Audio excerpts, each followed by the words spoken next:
शादी की खूबसूरत तस्वीरें आईएएस अफसर तपस्या परिहार और आईएफएस ऑफिसर गर्वित गंगवार की हैं।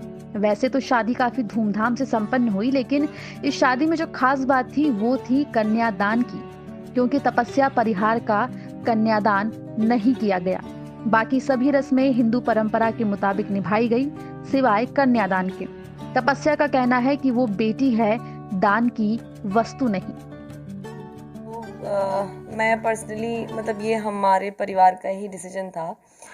बहुत पहले से जब मैं थोड़ी बड़ी हुई और बहुत सारे समाज की चीज़ों पर हम लोग सवाल करते थे, घर वालों से बातें करते थे कि ऐसा क्यों है, क्या है, तो तब से बहुत इस चीज़ में ये चीज़ मेरे दिमाग में रही है हमेशा, और बहुत मैं इसके खिलाफ़ रही हूँ कि किस तरह से शादी में कहते ज़रूर हैं कि दो लोग बराबर होते हैं और वो शादी चलाते हैं, लेकिन कहीं ना कहीं देखा जाता है कि समाज ने इस तरह का एक एनवायरनमेंट क्रिएट करके रखा है जहाँ पर जो महिला है, जो लड़की है, उसको काफ़ी डोमिनेट किया जाता है एक पक्ष की तरफ से। और वो चीज़ बहुत सारी हमारी रस्मों, रीति रिवाजों, इनमें उससे रिफ्लेक्ट होती है, उससे दिखाई देती है।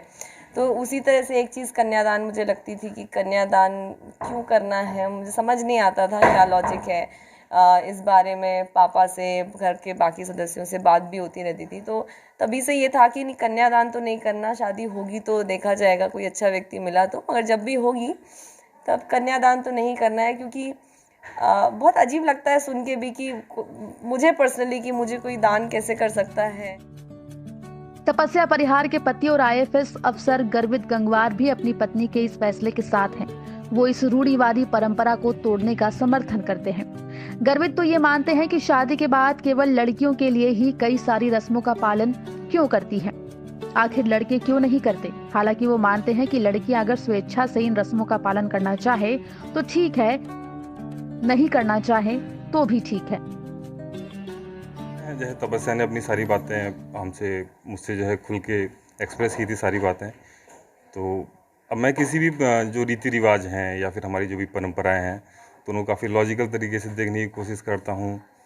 तो मतलब मुझे ऐसा नहीं लगता कि सिर्फ बेटियों को ही यही सारी चीज़ें, जैसे दान की बात कही या फिर बाकी जो परंपराएं हैं कि चाहे सिंदूर लगाना है या बिछिया पहनना है, तो कई सारी चीज़ें जो है बेटियों पर, महिलाओं पे जो है आरोपित की जाती हैं, तो उन्हें करना ही करना है। और जबकि पुरुषों को जो है वो पूरी स्वतंत्रता है कि चाहे उन्हें शादी के बाद किसी भी प्रकार का उन पर कोई ऐसा टैग नहीं लगता है कि जिससे कि वो दिखते हैं कि अच्छा ये शादीशुदा पुरुष हैं। जबकि महिलाओं की ज़िंदगी में एक नए तरीके से बदलाव आ जाता है।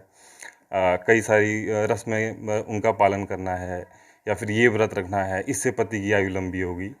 तो जिसे जो करना है वो उसकी स्वेच्छा है, और स्वेच्छा से जो भी कुछ करना चाहे वो करे। तो मैं तो ये मानता हूँ कि शादी जो है ये दो लोग की पार्टनरशिप है, दो लोग बराबर हैं। मध्य प्रदेश के नरसिंहपुर जिले स्थित जोवा गांव की रहने वाली आईएएस तपस्या परिहार ने यूपीएससी की परीक्षा 2018 में 23वीं रैंक हासिल की थी और उन्होंने आईएफएस अधिकारी गर्वित गंगवार से शादी रचाई है। नरसिंहपुर से अनुज ममार की रिपोर्ट, एमपी तक।